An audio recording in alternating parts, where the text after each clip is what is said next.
Hello, good evening, and welcome to the Lower Leagues podcast. I'm Alan, and I'm joined by Dan McLaren as per normal. Good evening, Dan. Evening, buddy. How are you? Good, I'm good, very good. How are you? Yeah, not bad. Not bad. Mental busy week. And Yeah. it's only Monday, so already busy. But no, all good. Like weekend, we lost unfortunately, but it was County Cup, and the team we played had never lost a game ever, so Oh, we weren't wow. expected to win. um, but yeah, good to see. Other than that, all good, mate. What about yourself?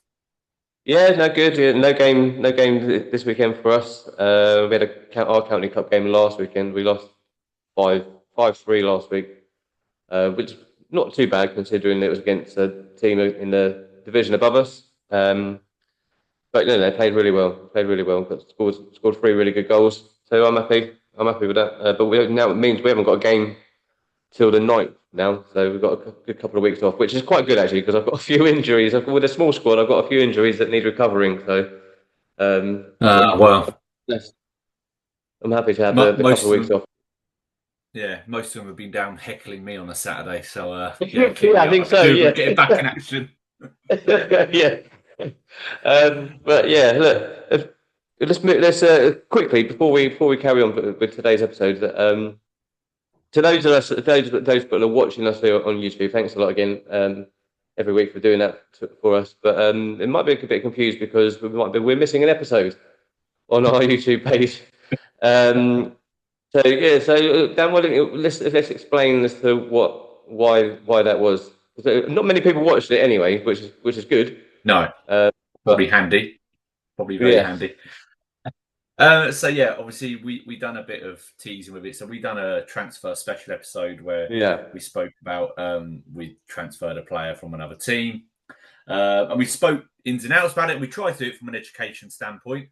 But unfortunately, after we did it, and let's clarify, it was our choice to take it down. We weren't told to. I mean it was a But good episode anyway. But yeah, it was a good episode, and we will re-record it when it's all said and done. But yeah, unfortunately, a couple of days after we record it, I received a email from the county, or no, sorry, not county, from the FA to say we have been accused of poaching or tapping up.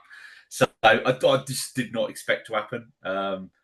So yeah, we had to fill out witness statements and yeah, evidence and all of that lot, and we've not trying to think of the right term. We're not denying the accusation as such. We've been quite open and honest and shared all the information there is because we don't really think we did anything any other team has done.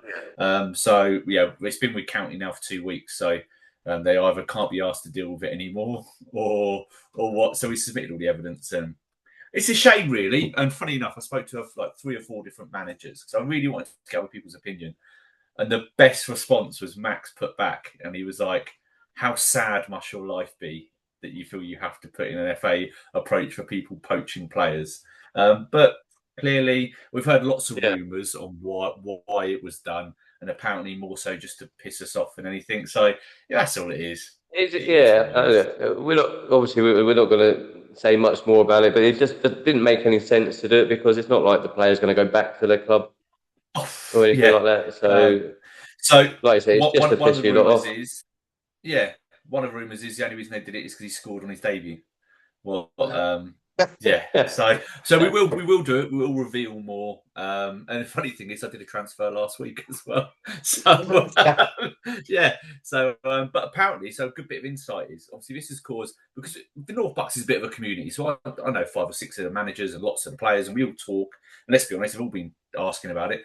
But the league reached out to me and said, since the whole thing's kicked off, they've had 7 to 8 teams reach out and ask for clarification on the transferring rule because they didn't want to do something wrong and they were nervous about it. So clearly, we weren't the only ones who thought we were no, doing the things the and right clearly way. It's just, they were the ones they were the few people that actually watched the episode when it was out there. yeah, yeah.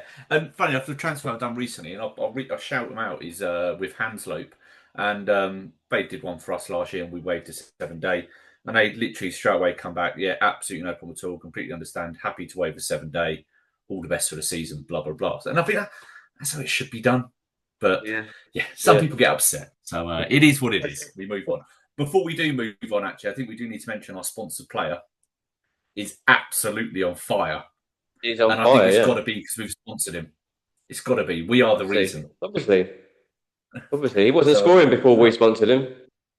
Exactly. And now he's got, I want to say like 13 in 16. He's well into double figures, isn't he? Yeah. Yeah. So I did do a bit of backlog to have a look. What's his best season there? So his record is 26 goals at step 5. So I was like, he's got 13 already. He's not even halfway through the season yet. I reckon we could be onto one here. So we will take all the credit, Alan. Exactly. Yeah. No. Exactly. Yeah. And we definitely need to get down to a game to watch him. Yes. As well. Yeah, we do. We're coming to watch you soon. Yeah, playing on bloody Tuesday nights, or just always got training. But anyway, onwards and upwards.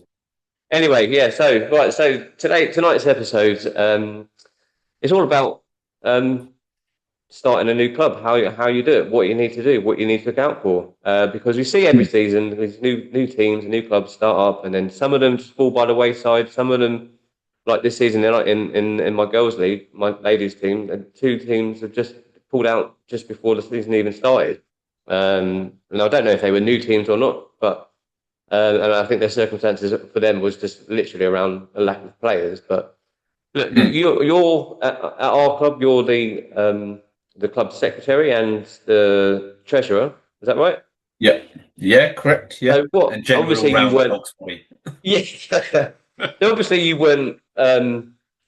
Clearly, you weren't at the club when the club was newly formed and that, but you are. Yeah. You have like an insight into what goes on in the background. So, what is it that you know in your role, from your role in the last couple of years? What the club needs, what people need to do in order to start up a club, and what have they got to look for? So I suppose it's the hidden costs. I think people don't think too much about. So like even now when we were doing this, I went back and had a look. Okay, well, what do we outlay each year? And I remember I put a PowerPoint together like my 2nd or 3rd year, and the lads took the piss out of me. But it was to really show like if it's not done properly. Yeah. How much in the red the club can run. So I'm really proud now. Last 2 seasons we've made money each year. So money's gone back into the club and we've been able to reinvest it. But it is like the outlay cost. So like I suppose I'll give a breakdown for just North Bucks, so our county level, because obviously the higher up the leagues you go, the lot more the costs round up. So initially you think of like so us this year, we have to pay just to play in the league, we have to pay a £50 per team subscription fee that basically enters us in the league, and we have to pay £10 for each of the cups we want to enter.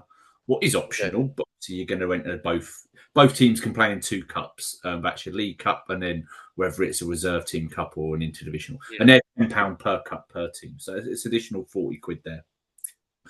You also have to pay. Effectively, this is a bit I don't really know why I pay it, if I'm honest, because no one's ever checked me on it. But there's player registration, so effectively you're meant to pay £1 per player per registration, but you pay it up front before you've almost done anything. So I always pay £40 a year.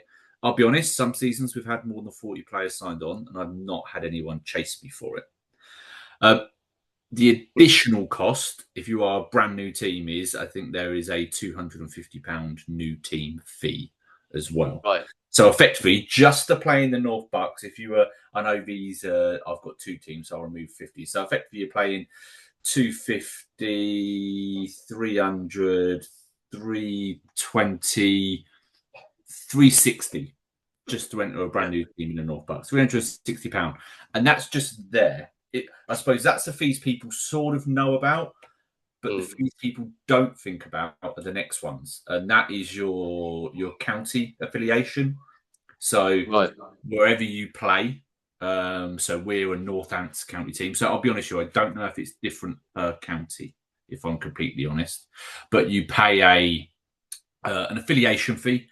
So you pay a public liability fee as well.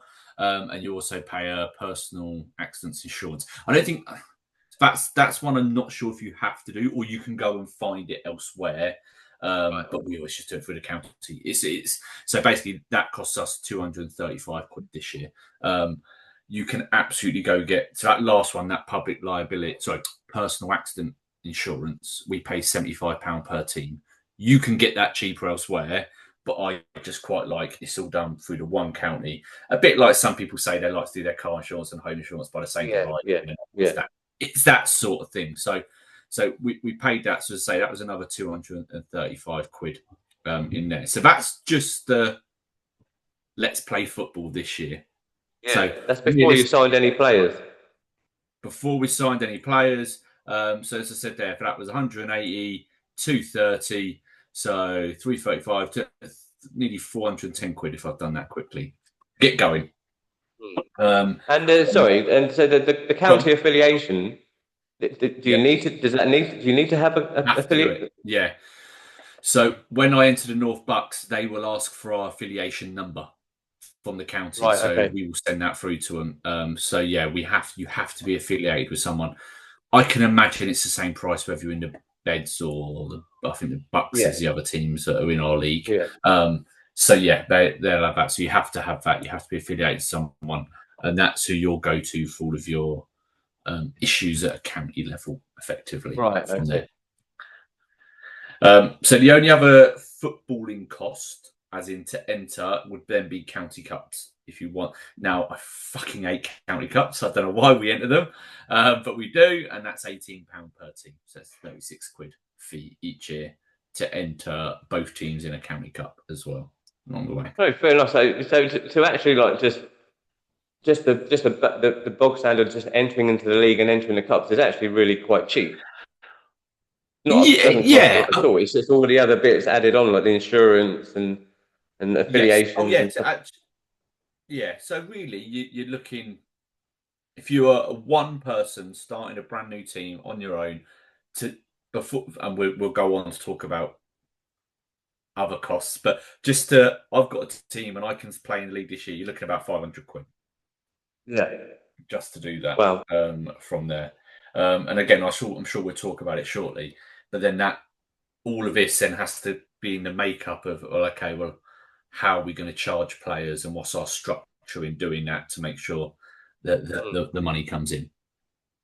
Okay. And so going into that then, how was it decided what you charge? Because obviously, like with the ladies team, we have a set figure for signing on fee, and then obviously another figure for the monthly subs, and I'm sure it's the same for the two men's teams as well at the club. But who is that? Who decides that, and how is that decided? Is it to help spread the cost with everything else, or? Yeah, so it's a very hotly contested subject every year. So ours hasn't changed in the 5 years I've been there. So ours is £60 signing on fee, and then they pay £5 a week. We adjust it if someone's not played many minutes, they give them some money back, whatever. But the £60 signing on, I mean, the £5 a week's pretty standard across most teams. It's a signing on fee that I hear a lot of clubs don't do it as much. So we do get our players question, where's my money going? What am I getting? So I'm always a big advocate for you need to get something for your money as a player. And then it's balancing how much of that £60 used to buy them something compared to not. So the way we've done it the last 2 seasons, because it was a blessing and a curse. A couple of years ago, a sponsor brought the current squad that season tracksuits. Now, every team, it's something everyone loves. You arrive to in game day, and they were costing us roughly Macron. So we're a Macron club as well. So men's to kids, we're all Macron. What comes at a cost, because Macron's not cheap, unfortunately. Good kit comes at a cost. So that back then, 3 years ago, we were getting a tracksuit for £37.50, effectively. This season, I went to order some, and it was £57. So all of a sudden, we go, that's not sustainable. We can't continue to do that. So the rule was brand new players coming in, your £60 got you a tracksuit. That was what it. So we could do that last season as well, just about, and it left us 20 £2.50 in the pot, effectively, for that player. Then the more loyal players, we would do something for them as well. So in the middle of this year, what I'm looking at whether we get sort of like wind jackets. So like because we have warm up tops that get hung out with the kit, but obviously we're getting to those months where it's a bit colder. So actually now, could all players have their own? I can't think. It is like wind jackets, like the wind pullovers. I can't think what you call them, but yeah, I don't know. you Yeah, know, I like don't know what you mean. the waterproof material. Anyway, we're looking at them. Can we? So that's what you're constantly looking at is that £60 has to go somewhere, and it has to cover. And we'll come on to training a bit, but like us, bulk of it goes on training because we book a particular facility. So yeah, so new players get a tracksuit with their signing on fee. Then if they want to then buy any additional stuff, we can do that as well. So again, this year with the tracksuits, I've had to be a bit crafty. So I've had to buy the tracksuits separately, like non-branded. And then I'm a bit of a side hustle. I have is printing clothing, sports stuff. So I've got my own heat press and all that sort of equipment. So I'll be printing up all the kits just to save the cost effectively, because that now means I can do them for about, I'm making no money on it obviously, so I can do them for like 35 quid with their initials and badge and all that sort of stuff on it. So saves quite a bit of money, keeps the money in the pot, but keeps the lads happy as well, because it's quite an attractive thing to be able to come in as well. So yeah, so it's always contested, but yeah, we're I've had the questions as well that work, because we looked at other ladies teams in the league, and we, I think Mark, our chairman, he spoke to a few teams in the league as well to find out what they were charging, and then we sort of based it around what they. So we charge a signing on fee of £50 for the season, and then like you, it's £5 a week subs, but we've done it as a £20 monthly sub, so they all pay £20 a month rather than £5 a week. I'm not one to be collecting money every week from players unless they pay it off their own back every month into the ladies club account. And, so I've heard men's teams move that way to do that monthly subscription, or even like we've signed a couple of players recently who go, can I pay it all up front? And I'm like, I'm always very reluctant with that. I don't like doing that. So for example, last week we signed on 6 new players last week.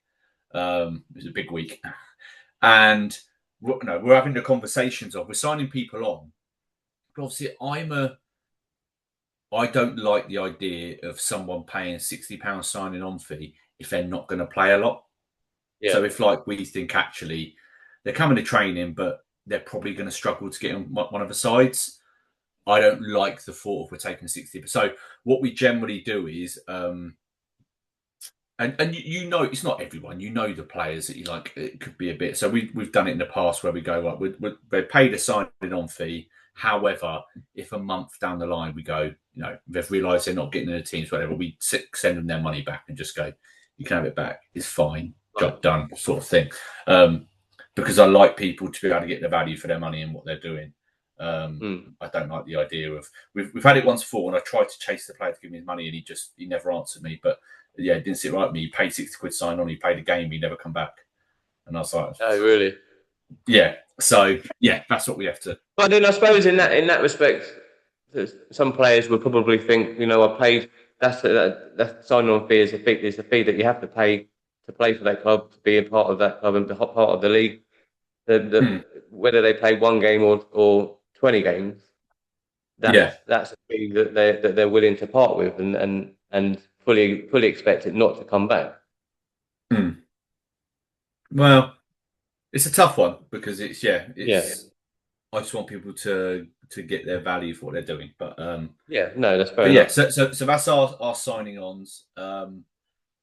Obviously, sponsorship's the next big one, but obviously every team's slightly different. We look at, I speak to James in the week at Woburn. He seems to sign a new sponsor on every bloody week. And this is the approach. But that's good though. Amazing.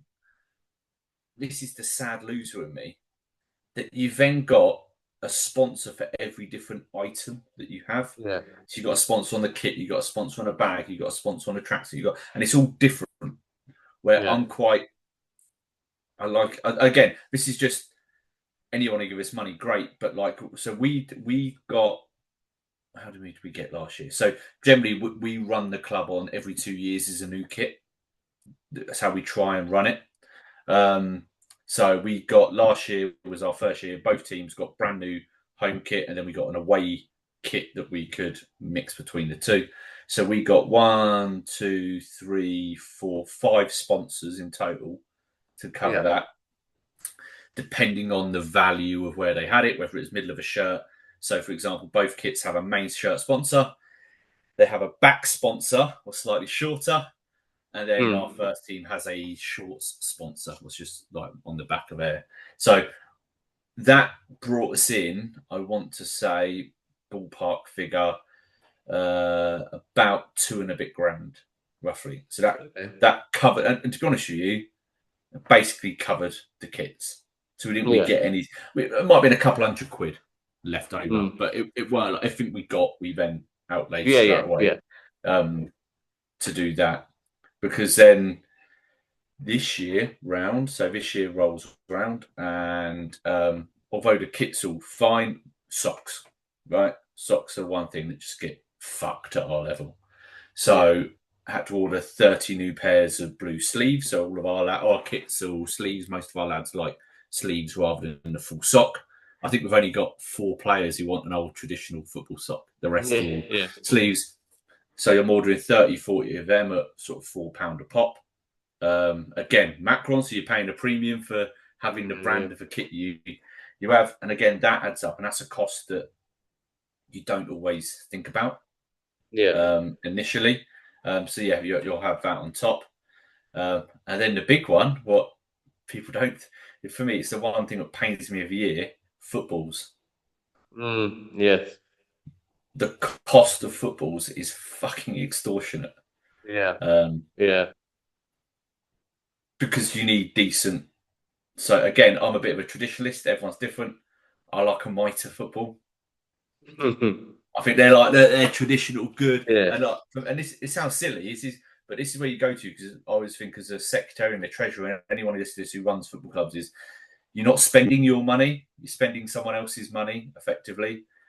So, for me, I don't want to buy crap, because especially on our pitch, anyone knows Shanghai is 30 mile an hour winds up on that hill. So you need something that's going to travel through the wind the best it can. So we have a rough thing of, I spend 40 quid a ball, match ball. So we buy 4 of them every year. And then training balls. We've been pretty good this year. We only need a couple, but then we have 15 training balls we will buy for the lads. And then you've got to go into the things like cones, bibs, things like that, because they get destroyed throughout the year. They stink, and then you buy new ones in every year. So that's another hidden cost you don't necessarily think about. No, exactly, and I'm sure there are many others as well. But sort of going back on the sponsors, how hard has it been? Have you guys found it as with 2 men's teams to find sponsors over the years?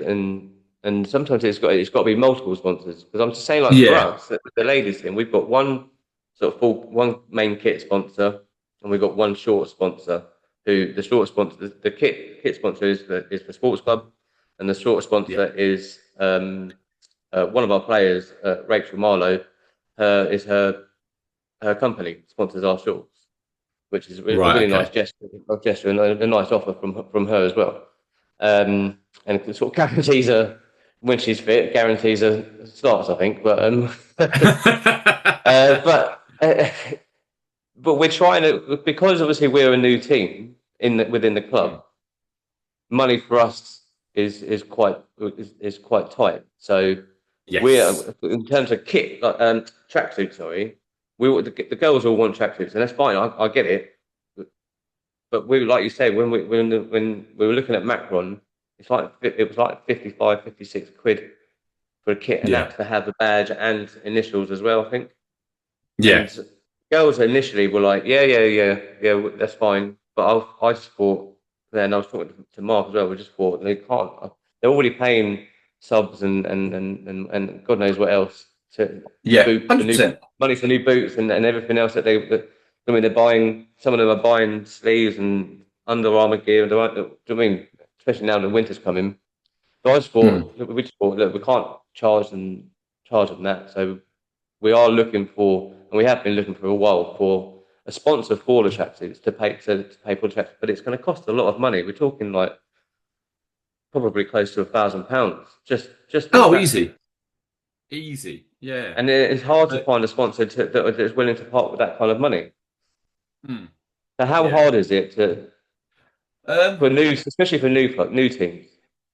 Yeah, I mean, look, and I'll give them a shout on this. So look, as a men, it's the pros and cons. Like me and you had this conversation before. I think a women's team getting a sponsor could, on sometimes, be easier than a men's team getting a sponsor, because people like, at the minute, it's quite a .com of a day, women's football, investing in women's football. So it looks good for a business. For a business to sponsor a men's team in the bottom league, not so appealing. Because I've always been very transparent with our sponsors. We're going to put you on all of our social media posts. However, you're not going to really get a lot of business from it. It's a tax. I know they can get the tax back and all of that, or the VAT back on it, or whatever it is. I don't understand that bit. But we've always been super lucky that about 8 or 9 of our players all have their own business. Yeah. So, for example, we have training warm-up tops. So when the lads go in the dressing room, their shirts hung up and they've got a warm-up top. So AE Plumbing and Heating, Aidan Ennis, one of our players, he brought all of those. He's sponsored and paid for all of those. Our main kit sponsor was Responsor, what is RA, I'm going to get this wrong, I think it's RA Housing Refurbishments, like Painters and Decorator Company. He sponsored the first team kit. And then we've got Dave Walker Innovations, another player, done the back of the kit. The sports club sponsored the reserves. And then we got really lucky with one. And this is where I think some people get it, is a local pub in the village said, hey, there's an offer going on with a brewery. We can give you 500 quid if you put our sponsor on your kit. And don't get me wrong, nowadays, 500 quid don't really go a long way. No. I mean, it wouldn't cover the cost of a kit. So that's why they were a short sponsor, because it just about covered that. So yeah, we've touched wood. We've always been quite lucky. I think in my early years, my cousin is an MD at Galore Homes. One of his security guys was like, I'll chuck him 800 quid. And that brought us a cheap Genovo kit. But yeah, it's not been too bad. It's always one of those who go, right, we need a sponsor. And a couple of weeks down the line, someone knows someone, or the lads get pissed up in the bar and they go, I'll give you 600 quid. I'll give you 4. And that's what it was like. Literally, he could be a pain in the arse at times, but I'd give him all the credit in the world. AD in our team, literally every year, puts his hand in the pocket for the club. I think for the last 3 years, he's probably given us 500-600 quid each season. Just there you go. Have that, enjoy it, go do it. So he's a good guy in that way. And then Scott Moore done our away kit last year. So again, bought it all. And we're like, right, we need a sponsor for the away kit. Scott, I'll give you 500 quid because we literally just bought away shirts. And again, for him, even more so, it's an away kit. We wear it 5 times a year. He's not going to get anything from it. No one plays us in our away kit and goes, more inspiration. I'm going to get myself an orangery. That generally doesn't happen. So again, we put all of our social media posts, has all of our sponsors across the bottom. But at this level of football, it's a generosity of people. It's not because they're trying to market themselves or anything like that. No. You'll get more marketing from a post on social media than that's it. So we'll have to look again end of this year. So whoever is in charge of the club next year, we'll have to start looking at that. But we're very, very fortunate that the club's been well run for like 20 years. So this is where I like, and we'll come on to pitch costs in a second, I guess. But like, bear in mind, we're a club. We don't pay to rent a pitch. 2 random blokes in Wales own our pitch, so they're like, you can play on it as long as you maintain it. We don't pay for dressing rooms, hot water, or anything like that at all.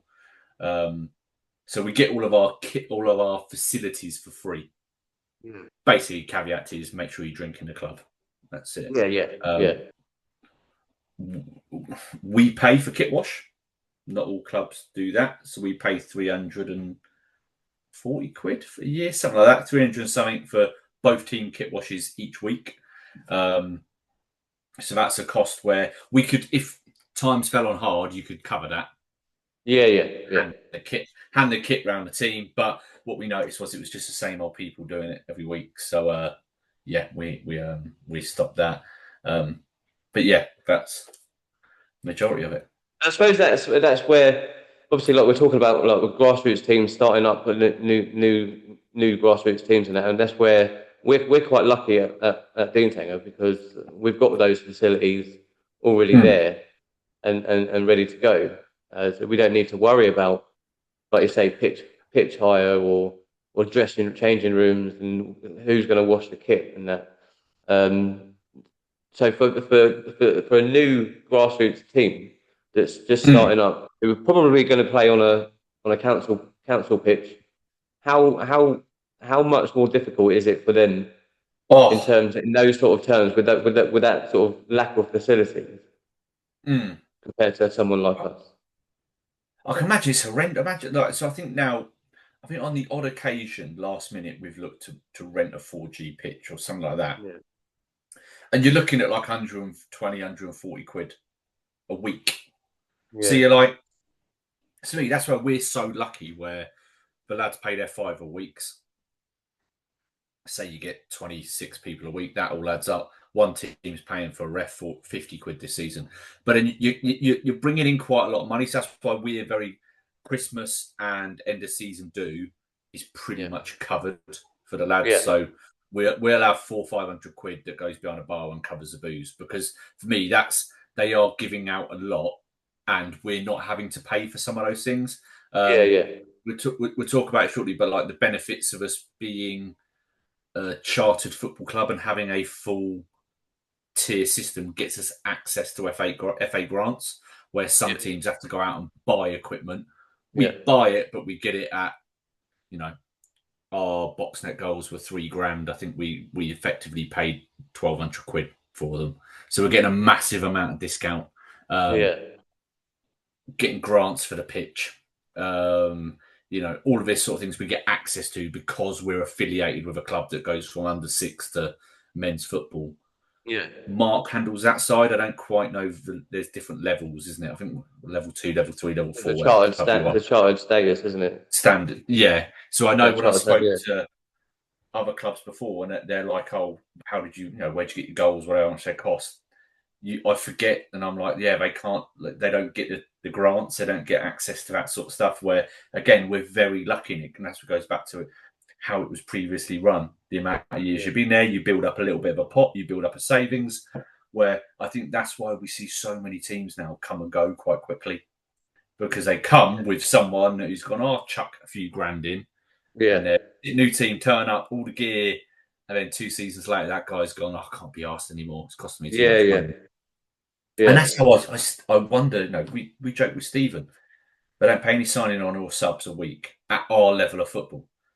For me, that's not sustainable long term. You can our lad said, why could we not pay subs? Yeah, we could probably do it for, if we were tight, we could probably go for 2 or 3 seasons without the lads paying any subs. The club would then be in turmoil, where now it's, I'm coming to the end of my time, but I know the next person who takes on my job, they've got healthy bank balances, the club's well run, we've not overspent, we've got everything we need. We're set, and that's what I think teams nowadays. It's really expensive. Everything's. And I suppose obviously, like you said, there's you could go for a couple of seasons of not charging player subs, and you could in that couple of seasons you could attract slightly better players because they're not having to pay. But that would that means that your reserves are getting smaller and smaller in your bank account, in the club's account. And that puts more pressure on. I guess that puts more pressure on people behind the scenes at the club to get more sponsors in to cover those extra costs that they're now having to pay for, use or do. So in terms of training, then now everybody knows that at our level of football, even at like steps 5, 6, 7, 4, they've all got winter training. Winter training is a pain. We've all got to find somewhere to go. We're lucky that we've got a school just around the corner from the club. that has a 3-2 pitch that we hire out every Yeah, Tuesday. Every Tuesday yeah. we use it. How much does that is that a So cost? Is it different to other? Do the other places charge more? yeah. So again, this is where a bit of thanks has to go to Mark, and the fact that all the age groups train at the same place Yeah. means we guarantee the school the money. So that means we get somewhat of a discount. So I want to say we pay about £840 a year for a third of a full size pitch. But realistically, when we train, our slot is ladies under, I want to say they're like under eights, under nines, and then the men's. So the kids don't take as much room, so we often get a little bit more or something Yeah. like that. Or some weeks they won't train. So, but as a minimum, we get a third. And bear in mind, so that's £840 roughly. So it works out. It's about 35 to £38 a week, something like that, and that runs sort of last week of September till early March, I think, whenever the Oh clocks yeah. go forward or Yeah. yeah, around there. Obviously, you have weeks off, and look, we're very fortunate where it's if we give them a week's notice, we can just not have it. So, especially around Christmas, things like that. Yeah. Obviously, Yeah. Yeah. the league stops, you don't play, and I think a couple of times last season we just it was more the February March time after Christmas. We had a few injuries, and it was like we're not going to get the numbers, so we yeah. So our biggest pain is we could do with more space. We average about 24 to training, but we can't. You can't buy an Yeah. extra couple of No. yards. We've got to buy. So we're not going to start paying £70 a week for it. So yeah, that's another cost where we're quite lucky. I can imagine that's quite cheap for an hour. I imagine so. Yeah. Yeah. And it's I a think good most pitch to places train are like on. 40 something quid. Yeah, it's all right, isn't it? It's look, it means you can play on it on all weathers. Hmm. And yeah, we're fortunate in that way. To be fair, and it's right next to the club as well. It's Exactly. Yeah. Yeah. so I mean, like last week, you finished training, we finished training, also everyone's back to the club. So there's money going back into the sports club. Yeah. Yeah. What keeps them on side? Because again, we have nothing to do. This is people find confusing at our club. We have nothing to do with the sports club. They are a separate business. However, we scratch their back. We spend a lot of money in Yeah. there. They Yeah. scratch ours, and the change room's got an upgrade. It's all covered by them, and they cover that cost. So, yeah, we make sure we work in tandem with them, basically. Yeah. No, it's good. And it should reiterate as well that we as a club are lucky to have these facilities to Oh, hand, 100%. Yeah. whereas other clubs, even clubs that are in the league, in your league, or even in our league with the ladies, the other Mm, clubs that in the area that don't have those kind of things. I'm thinking off the top of my head, Mersey United, they don't have any. They've got the pitch, they've got the changing rooms, and then they've got a little room to the side, from what I remember, yeah. which which was like it's like a I don't even call it a cafe or anything like it. It's just a room with some tables and but when I was there before, it was just a fridge, a couple of fridges full of cans, and that was it. So there's nothing Yeah. compared to like what we've got. So we've got a Mm. Oh, yeah. full bar, toilets, and two areas where people can sit. Got a big screen on one end and TVs on the other end. We get all Mm. sports are watching. I was there the other night, the other day. When was it? Sunday? Yeah, yesterday. I was there I was watching the Arsenal game, the most boring game I've ever watched, and then the Spurs game Fantastic after. one, they win. But that having that there is a big draw for players when you're trying to bring players Oh, in, yeah. because if This they can is, come in and they can see all of that forward that's there that they can just then tap into after a game, or even if they're not mm, playing, do you know what I mean, if they're local and they fancy taking in a game, they just go and turn up. yeah. And this is, I mean, we've signed, I had a look at it the other day, we've signed nearly 20 new players this season. Yeah. Most are brand new to our club but played elsewhere. And that's the one thing we always get is like we complain about our facilities sometimes. The pitch could be better, or you know. Showers aren't. I mean, the showers weren't now; they're lovely, but about a long while, showers were a bit iffy. But actually, compared to other clubs, it's like night and day. Like, don't get me wrong, you can get like teams in our league who play at Great Linford. I think a couple of teams play there. Nice council pitches, genuinely nice council pitches, nice changing rooms. But you're paying an arm and a leg for them. Where do you go afterwards? Where's that community? Like that team? Like I think terrible results for both teams Saturday. But reserves played at home. All of a sudden, in the bar, the first team are straight back from their game, and that's busy now. I mean, a few of them there till 12 o'clock each night. But for most case, like from that 4:15 till 6 p.m., bars packed with all the players, build that morale or whatnot. What has its challenges with two teams, and we can do a whole episode on that. Having a first and reserve team, and when one team win and one doesn't, how does that? Go there. But generally, most people come on and go, yeah, I love it. I love it. That's such a cool setup in terms of the facilities we have. For not a huge amount of cost. No, exactly. Yeah, and that's the key thing there. But what are there any before we go? Are there any other sort of costs that people wouldn't know about that to run in a club? There absolutely will be. I mean, again, I think the little things. So again, these are the things you choose to, you don't. But like for example, to make things easier, it sounds stupid when I think about it. It's so sad. We spent out about 100 quid on 100 blue hangers. So basically, when the kit is washed, it is immediately hung up, so it dries better. When lads arrive, you've got a hanger for your shirt, hanger for your training top. The kit that's not being used is out the back, hung up. Like that. We spent 40 quid this week on a industrial washing basket, big bag, a big deep one on wheels. So we again, like that was a nightmare. Walk through the club with a kit in a dirty bag. Like, don't want that.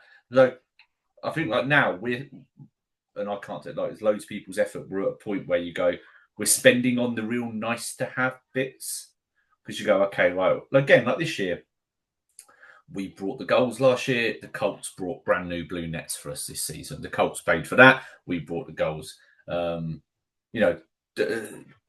Upgrading things like corner flags instead of the stupid little thin ones with spikes that break in the wind. We have nice ones that are sort of socketed in the ground. And again, like training equipment, you can start to spend a little bit. I mean, you can go as crazy as you like with it. I mean, we're constantly. My dream would be, but no one uses it enough, is everyone gets their own towel wrapped up in their stuff. So they towel for shower, but no fucker showers. So although there's 6 reserve, we've got a big game this Saturday, our reserve team, there's 6 lads I've been dying to get them in the showers. That sounded terrible, but anyway, and they've assured me if we win, they will get in the shower. So yeah, so there is lots of little things you could go into really. But again, like storage stuff, like we buy a lot of storage stuff for our changing rooms, like boxes to keep stuff in, because it's just not cheap when you add coats. We buy subcoats. We have 8 big long, the old Arsene Wenger long subcoats, £70 a coat. We buy them, hang them up in the dressing room. Each team gets 4 each. Now the winter's coming, they're really being used. But again, it's a cost you just don't think about. And all of a sudden, like there, you go 240 quid a team. And they do get ruined.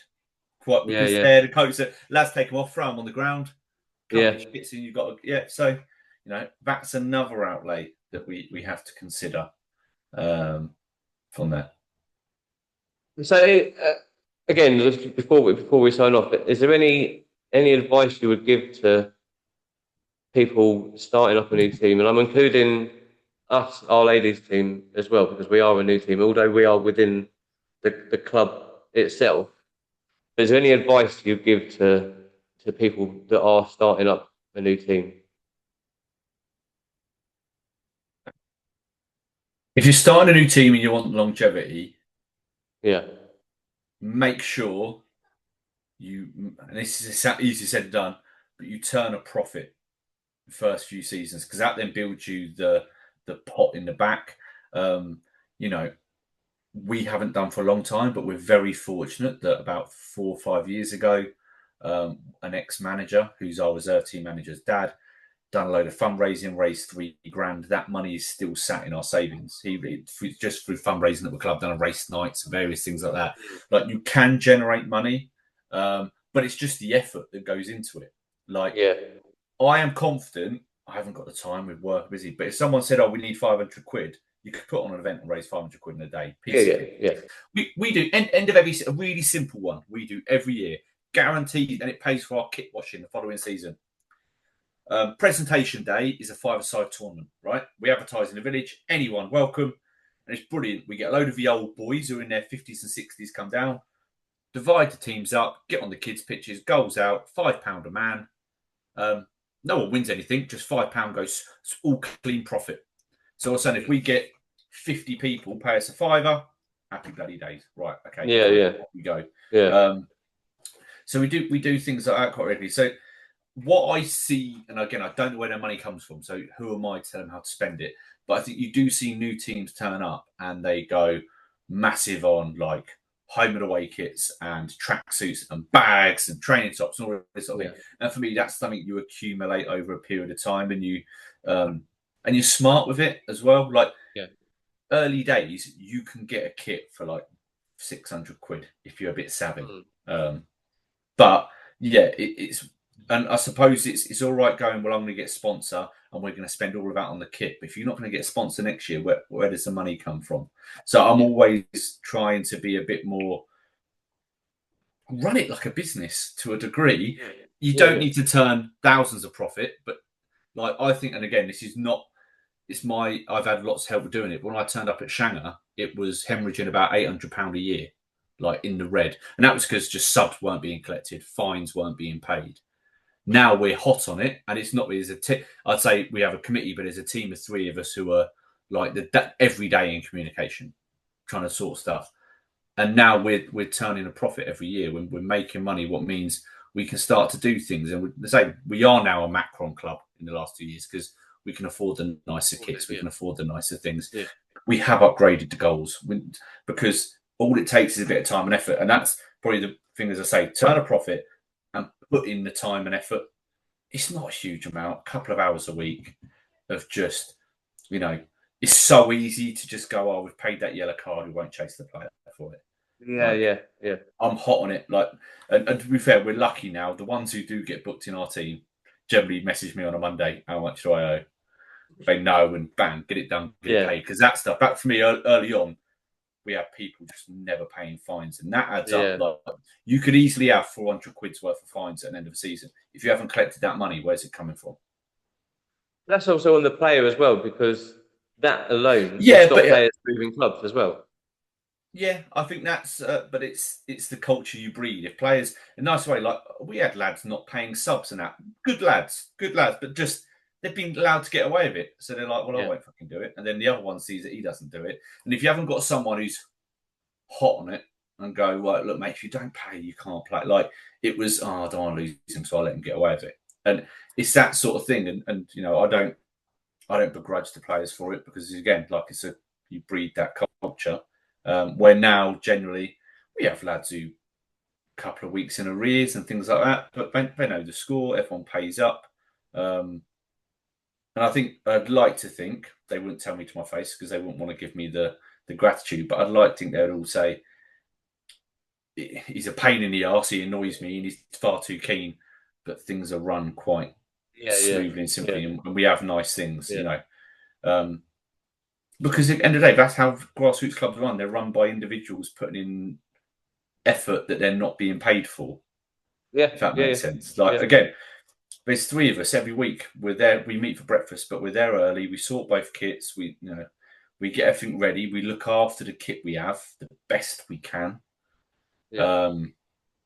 And we just try and make the money go as far as it can possibly go. No, and that's good. And like you say, it's been 5 years since you've been there, and the club is really well run now. And and I can't wait to finish. Right, we'll leave it there, Dan. thanks for that little insight. I'm sure that anyone that's watching us who has an idea of starting a club will take everything that's been said tonight on board. And if anyone does have any extra questions, then send us a message. Leave a comment on the video on YouTube on our channel, and or send us a message directly. And yeah, we'll endeavour to answer anything we can to help any because that's what we want to see. We want to see new clubs come up, new clubs start, and Yeah. the more clubs in all these leagues, the better. We need to, because I feel like the lower levels of I think non-league's thriving. Step 7 and above is thriving. Like the eyeballs are amazing, but the grassroots level is dying of death slowly. Yeah. It's like less and less teams. So we need more grassroots clubs to sort of give people a platform to then go and play at that high level. Yeah, no, absolutely, 100%. Right, Dan, that's it. Let's say good night. Good night. See you soon. See you all soon. Don't forget to like and subscribe to the channel, and we will be back soon with another episode. See you all soon.